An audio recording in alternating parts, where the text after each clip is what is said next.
مسئلہ یہ ذہن میں رکھیں، قربانی میں جانور جب ذبح ہوتا ہے تو قصائی حضرات کچھ غلطیاں کرتے ہیں.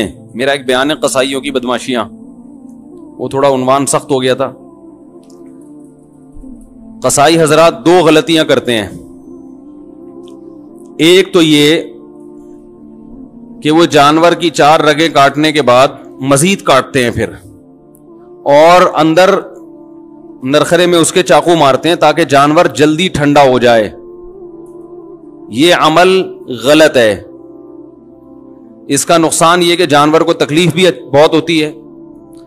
نمبر 2، اس کا بلڈ صحیح طرح سے باہر نہیں نکلتا، کیونکہ 4 رگیں کاٹیں گے، حرام مغز کا کنیکشن برقرار رہے گا تو اس سے جو دماغ کو سگنل ملتا رہے گا اور دماغ ایمرجنسی نافذ کر دیتا ہے، جس سے جانور تڑپتا ہے اور بلڈ سارا باہر نکل جاتا ہے. اس کا تکلیف نہیں ہوتی جانور کو.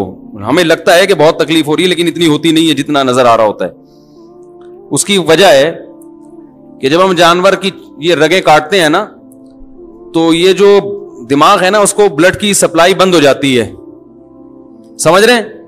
جب دماغ کو بلڈ کی سپلائی بند ہوگی تو دماغ سوچنا چھوڑ دیتا ہے. دماغ کا صرف وہ حصہ کام کرتا ہے جو قدرت نے حادثات کے لیے رکھا ہوا ہے. ابھی تو دماغ کام کر رہا ہے نا آپ لوگوں کا، جو نارمل والا دماغ بھی الحمدللہ. تو پھر سمجھیں یہ بات کو. آپ نے دیکھا ہوگا بعض دفعہ ہم چاہتے ہیں، ریفلیکٹ ایکشن کا نام سنا ہوگا آپ نے، ہم نے تو 9th کلاس میں پڑھا تھا. وہ ایک ایکشن ہوتا ہے کہ لاشعوری حرکتیں. آپ کا ہاتھ کسی گرم چیز پہ آتا ہے، آپ کو پتہ بھی نہیں ہوتا، آپ ہاتھ کھینچ لیتے ہیں. اللہ نے ہمارے دماغ میں ایک ایسا حصہ رکھا ہے جو سوچتا بعد میں کرتا پہلے. سمجھ رہے ہیں؟ یعنی ہمارے سچی جو سامنے والا دماغ ہے نا، اس کے سوچنے سے پہلے وہ کام کر چکا ہوتا ہے. اس کی حص اللہ نے بہت تیز رکھی ہے، وہ ہمیں حادثے سے بچانے کے لیے. کیونکہ حادثات میں ایسا ہوتا ہے کہ اگر آپ سوچنا شروع کر دو گے تو حادثہ ہو چکا ہوگا. گرم چیز پہ ہاتھ آیا، کافی دیر کے بعد یہ استری کسی نے رکھ دی، کافی دیر کے بعد آپ کو محسوس ہوا تو اس وقت تو بھیڑا گرک ہو چکا ہوتا ہے. آپ دیکھیں کوئی اچانک خوف زدہ چیز سامنے آتی، ہم ایک دم سے اچھل جاتے ہیں، حالانکہ ابھی نیت نہیں کی ہوتی اچھلنے کی، اچھل پہلے چکے ہوتے ہیں. جن بعد میں دیکھا ہوتا ہے ہم نے، اور پھر یہ تو بہت بعد میں پتا چلتا ہے کہ یہ سچی مچی کا جن بھی نہیں ہے، یہ تو 1 ہفتے بعد پتا چلتا ہے. تو بہت سی حرکتیں ہماری ایسی ہوتی ہیں. تو جانور میں بھی جب ہم 4 رگیں کاٹتے ہیں تو اس کا جو دماغ جو درد محسوس کرنے والا حصہ ہے نا، وہاں بلڈ کا سرکولیشن ختم، وہ سن ہو جاتا ہے. لیکن وہ حصہ جو ایمرجنسی نافذ کرنے والا ہے، وہ ایمرجنسی میں جو آرڈر دینے والا حصہ وہ کام کرتا رہتا ہے. وہ حرام مغز کی وجہ سے اس کا کنیکشن باقی رہتا ہے. وہ باڈی کو میسج دیتا ہے کچھ خطرہ ہوا ہے، باڈی تڑپتی ہے. تو تڑپنے سے کیا ہوتا ہے کہ بلڈ اچھی طرح نکل جاتا ہے. کسائی کیا کرتے ہیں، وہ نوک لے کے حلق میں ماری اس کے، تو وہ جو اس سے وہ رگ کٹ جاتی ہے حرام مغز والی، جس سے دماغ کا مکمل کنیکشن باڈی کے ساتھ ختم ہو جاتا ہے. سمجھ رہے ہیں؟ اس سے باڈی تڑپنا ختم کر دیتی ہے، بلڈ اچھی طرح سے جانور کا نکلتا نہیں ہے. تو یہ طریقہ مکروہ ہے، ناپسندیدہ ہے. شریعت نے جو ذبح کا طریقہ بتایا ہے اس کے خلاف ہے. ایک اور مثال سے سمجھاتا ہوں. دیکھو چھپکلی ہے نا، چھپکلی دیکھی ہوگی. اکثر جب ہم چھپکلی مارتے ہیں تو اس کی دم کٹ جاتی ہے، دم تڑپتی ہے، اس سے جان نکل رہی ہے. لیکن دم کو تکلیف ہوتی ہے؟ اس لیے نہیں ہوتی کہ اس کے پاس تکلیف محسوس کرنے کے لیے دماغ نہیں ہے. اور جو دماغ جہاں ہے نا چھپکلی کے، اس کو بھی تکلیف اس لیے نہیں ہوتی کہ اس کے پاس اب دم نہیں رہی ہے. ارے تکلیف تو گزر رہی ہے دم پہ نا،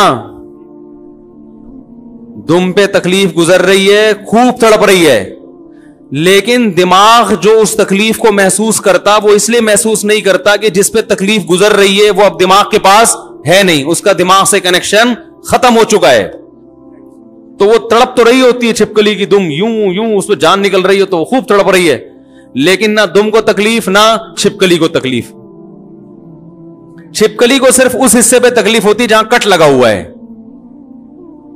اس کا کنیکشن ابھی چھپکلی سے باقی ہے. وہ جو دم کے یوں کلابازیاں کھا رہی ہیں اسے ترس تو بہت آئے گا، بہت ترس آئے گا، ہائے بیچاری کی دم، ہائے بیچاری دم کے ساتھ کیا ہوا. لیکن دم کو تکلیف اس لیے نہیں ہے کہ اس کے پاس دماغ نہیں ہے تکلیف محسوس کرنے کے لیے، اور دماغ کو تکلیف اس لیے نہیں ہے کہ اس کے پاس تڑپتی ہوئی دم سے کنیکشن اس کا ختم ہو چکا ہے، اس کے پاس دم نہیں ہے. تو دم کو تکلیف اس لیے نہیں کہ دماغ نہیں، دماغ کو اس لیے کے پاس دم نہیں ہے. یہ ایک فارمولا یاد رکھیں آپ، ٹھیک ہے نا. تو یہ اللہ کا بہت بڑا انعام ہے ان جانوروں پر کہ ہمیں حکم دیا کہ ان کی جب جان لینی ہو تو ذبح کر کے لو. اس میں تمہارا بھی فائدہ اور ان جانوروں کا بھی فائدہ. تمہارا فائدہ یہ تمہیں صاف ستھرا گوشت ملے گا خون کے بغیر. بیماریاں بھی ساری بلڈ میں ہی ہوتی ہیں، جو بیماریاں ہیں نا گوشت میں جو زیادہ تر یہ بلڈ میں ہوتی ہیں بیماریاں. جب خون نکل گیا تو جانور بیماریوں سے بھی پاک صاف ہو گیا. تبھی کہا جاتا ہے ٹوٹکوں میں کہ جو بڑا گوشت اگر پکانا ہو نا تھوڑا سا بوائل کرو اس کو، اس کا پانی پھینک دو، اس کا جو اندر بلڈ ہوتا ہے وہ سب نکل جاتا ہے، اس سے وہ اس کے نقصان کافی حد تک کم ہو جاتا ہے. تو ہمیں فائدہ یہ، اور جانور کو فائدہ کیا، اس کو تکلیف کم ہے. جانور کو موت دینے کے اس کے علاوہ جتنے بھی طریقے ہیں سب میں جانور کے لیے اذیت ہے. یہ غیر مسلم لوگ چائنا میں آپ دیکھو کھولتی بھی کڑھائیوں میں کتوں کو ڈال دیا جاتا ہے، زندہ کتے کو. کس اذیت ناک طریقے سے یہ جانوروں کو مارتے ہیں. یہ باقاعدہ ریسرچ ہوئی ہے اور اس پہ انگریزوں کی تحقیق ہے کہ جو مسلمانوں کا طریقہ ذبح کرنے کا اس میں جانور کو تکلیف بہت کم ہوتی ہے. تو اب قصائی کو آپ اس بات کا پابند کریں کہ 4 رگیں کاٹے اور پھر وہاں سے ہٹ جائے. اور بہتر یہ ہے کہ سب قصائیوں کی بات نہیں کر رہا بھائی، جو میرا بیان سن رہے ہیں ان کے علاوہ کی قصائی ہٹتے نہیں ہیں کیونکہ ایمرجنسی میں جلدی میں ہوتے ہیں. ان کو بہت قصائی اس دن دنیا کا سب سے قیمتی آدمی ہوتا ہے. ابھی دیکھو کوئی قصائی آپ سے ملے گا بھی نہیں، سلام بھی نہیں کرے گا، بولے گا مجھے جانا ہے بھائی، میرے 6 کالیں آئی ہوئی ہیں، ان کو آرڈر بک کروانا ہے میں نے. عید والے دن جانور سے زیادہ مہنگا قصائی ہوتا ہے. تو اس کو 10 جانور اور گرانے، وہ اتنی ٹینشن نہیں لیتا کہ کاٹو پھر کھڑے ہو کے دیکھو کہ کب اس کی جان نکلے گی، کب ہم کھال اتاریں گے. وہ کہتا ہے ابے اس کا بس نہیں چل رہا ہوتا، پوری گردن کاٹ دے وہ. تو اس لیے بہتر یہی ہے کہ جیسی 4 رگیں کٹی ہیں تو جس کھونٹے سے جانور باندھا ہوا تھا اس کھونٹے سے تھوڑی دیر کے لیے اسی قصائی کو باندھ لو جو قابو میں نہیں آ رہا. آپ کی ہر قصائی کی بات نہیں کر رہا، صرف وہ جو قابو میں نہیں آ رہا ہے اس قصائی کو آپ اسی، وہ کھونٹا بھی کام میں آ جائے گا، اس کا کرایہ دیا ہوا ہے نا، پورا ہو جائے گا وہ. کیونکہ اس کے بغیر قصائی کو قابو کرنا آسان نہیں. وہ جانور پھر بھی آسان ہے، اس کو پکڑنا نا 4 آدمی اس کو پکڑے تو جانور کو کون پکڑے گا بھائی. تو سب سے بہتر طریقہ ہے اسی کھونٹے سے تھوڑی دیر کے لیے آپ نے جو قابو میں نہیں آ رہا اس کو باندھ دیں. آپ بولیں جب تک ٹھنڈا ہونے دو. ایک گڑبڑی. دوسری گڑبڑ کیا کرتے ہیں لوگ، قصائی حضرات جانور جب ذبح کرتے ہیں تو اکثر منہ میں پان اور گٹکا ہوتا ہے، وہ اللہ کا نام نہیں لیتے. وَلَا تَأْكُلُوا مِمَّا لَمْ يُذْكَرِ اسْمُ اللَّهِ عَلَيْهِ. اللہ فرماتے ہیں جس جانور پر اللہ کا نام نہ لیا گیا ہو وہ جانور تمہارے لیے حلال نہیں ہے. بھولے سے چھوٹ جائے تو ٹھیک ہے، لیکن جو منہ میں گٹکا رکھ کے نام نہیں لے رہا وہ بھولے سے نہیں چھوڑ رہا، وہ گٹکے کی وجہ سے نہیں پڑ رہا، وہ آپ کے جانور پہ اپنا گٹکا قربان کرنے کے لیے تیار نہیں ہے. تو اس سے بولیں زور سے اللہ کا نام لو، بسم اللہ اللہ اکبر، زور سے. اور یہ مرغیوں والوں سے بھی کہا کریں، ان کو بھی بسا اوقات دیکھا ہے منہ میں منمنا رہے ہوتے ہیں کچھ. بھائی اللہ کا نام جب زور سے لینے کا حکم ہے تو لے لو، کیا جا رہا ہے اس میں؟ گالیاں دیں گے اتنی زور زور سے، باتیں کریں گے اتنی زور زور سے. جہاں اللہ کا نام لینے کا حکم دیا بھائی زور سے لے لو، تو وہ ایسی منہ میں گھما رہا ہے. تو مرغیوں والے کو بھی کہا کریں زور سے اللہ کا نام لیا کرو. سمجھ میں آ رہی ہے بات؟ تیسری بات، جانور توحید پرست ذبح کرے گا تو حلال ہوگا، مشرک کا ذبیحہ حلال نہیں ہے. اگر ہندو جانور ذبح کر دے چاہے 100 دفعہ اللہ کا نام لے، وہ جانور ہمارے لیے حلال نہیں ہے. بس یہ اللہ نے حکم دیا کہ جو توحید پرست ہو وہ کرے گا. تو آج کل مسلمانوں میں بھی مشرک ہیں جو اصطلاحی اعتبار سے مسلمان کہا جاتا ہے، حقیقت میں مسلمان نہیں. تو کوئی بھی ایسا شخص جو اللہ کے نبی کو ہر جگہ حاضر ناظر مانتا ہو اللہ کی طرح، عالم الغیب مانتا ہو اللہ کی طرح، مشکل کشا مانتا ہو اللہ کی طرح، کہ جیسے اللہ مشکلات پوری کرتا ہے نبی بھی اسی طرح اسباب سے ہٹ کے نبی مشکلات پوری کر سکتے ہیں، چاہے وہ دیوبندی ہو، چاہے وہ اہل حدیث ہو، چاہے وہ بریلوی ہو، چاہے وہ شیعہ ہو، کوئی بھی ہو. جو اس نوعیت کا شرک کرے گا اس کا ذبیحہ بھی حلال نہیں ہے. تو اب میں یہ نہیں کہہ رہا کہ آپ وہمی بن جائیں کسی کے گھر سے گوشت آ رہا ہے تو آپ دیکھیں بھائی قصائی سے پہلے میرا انٹرویو دلواؤ, میں اس کے عقائد پوچھوں گا. اتنے تکلف کا حکم نہیں ہے. مسلم کنٹری ہے تو یہی فرض کیا جائے گا سب مسلمان ہی رہتے ہیں. پہلے سے کسی کے بارے میں یقین ہو جائے کہ یہ شرکی عقیدے پر ہے, اس سے ذبح نہ کروائیں. پہلے سے نہیں پتا تو مسلمان ملک ہے, ہمیں یہی حکم ہے کہ ہم سب سے کیا گمان رکھیں, اچھا. سمجھ رہے ہو؟ ہاں پہلے سے پتا چل گیا, کیونکہ بقرعید کے دنوں میں بہت سے غیر مسلم بھی قصائی بنے ہوئے گھوم رہے ہوتے ہیں. سمجھ رہے ہیں؟ تو پہلے سے پتا چل گیا تو پھر احتیاط لازم ہے. سمجھ رہے ہیں کہ نہیں سمجھ رہے؟ یہ تیسرا مسئلہ ہو گیا. تو بس یہ تین, اور تو کوئی مسئلہ نہیں پوچھنا کسی نے. ہاں دوسری بات یہ کہ بھائی جانور کو حدیث میں آتا ہے فَلْيُرِحْ ذَبِيحَتَهُ, جانور کو ذبح جب کرنے کا ارادہ ہو تو اس کو آرام پہنچاؤ.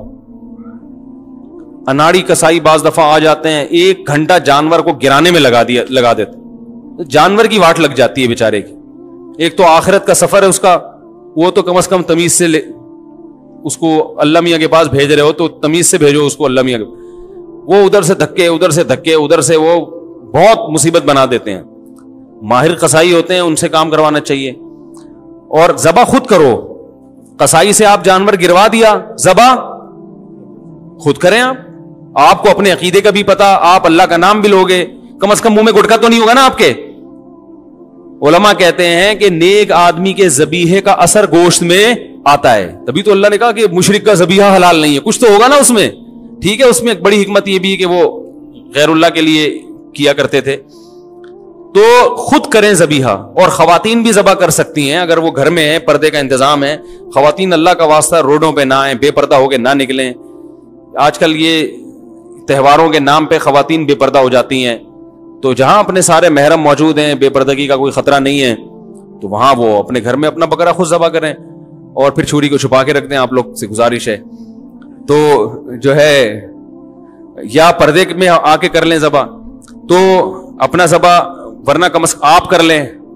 تو کسائی اگر اچھا ہے, دیندار ہے, تو ہمیں کوئی کسائیوں سے چڑ نہیں ہے بھائی.